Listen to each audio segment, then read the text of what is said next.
Setiap kerajaan kekaisaran dan raja yang muncul akhirnya runtuh. Semua kecuali satu. Kerajaan kekal satu ini punya satu Tuhan yang kekal, yang menyatakan dirinya lewat sebuah meterai yang ia telah berikan pada dunia. Tetapi sebelum kerajaan kekalnya, para pengikutnya akan dirampas semua haknya, dilarang membeli dan menjual, dan akhirnya menghadapi eksekusi. Kecuali mereka menerima meterai yang lain, sebuah meterai yang memberikan penghormatan kepada Allah lain, binatang di kitab Wahyu. Dari video kita sebelumnya, kita pelajari bahwa di akhir zaman akan ada dua meterai atau tanda signifikan, dan bahwa setiap orang akhirnya akan menerima satu dari dua tanda berlawanan tersebut.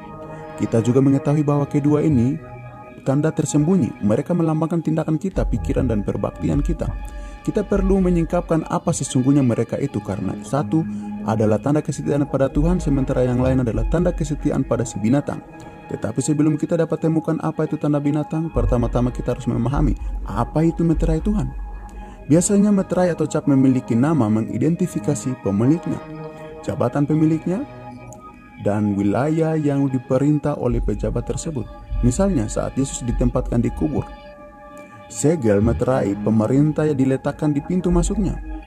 Tidak ragu tertulis Pontius Pilatus, Gubernur Yudea. Jadi apakah Tuhan punya sebuah meterai? Dan kalau iya, apa itu?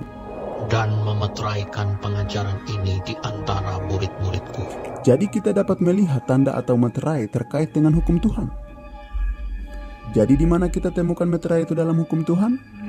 Itu ada dalam 10 perintah, tersembunyi jelas dalam perintah keempat. Ingatlah dan kuduskanlah hari Sabat. 6 hari lamanya engkau akan bekerja dan melakukan segala pekerjaanmu. Tetapi hari ketujuh adalah hari Sabat Tuhan Allahmu. Maka jangan melakukan sesuatu pekerjaan, sebab 6 hari lamanya Tuhan menjadikan langit dan bumi, laut dan segala isinya.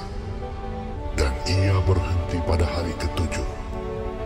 Itulah sebabnya Tuhan memberkati hari Sabat dan menguduskannya.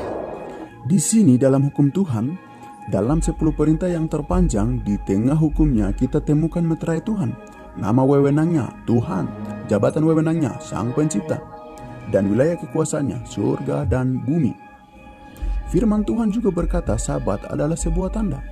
Hari-hari Sabatku juga kuberikan kepada mereka menjadi peringatan di antara aku dan mereka, supaya mereka mengetahui bahwa akulah Tuhan yang menguduskan mereka.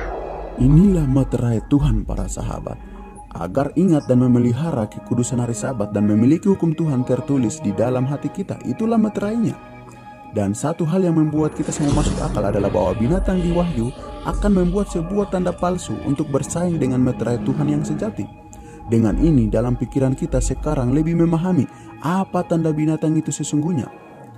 Bergabunglah dengan saya di video selanjutnya seiring kita menyingkap binatang di Wahyu 13 dan apa itu tandanya.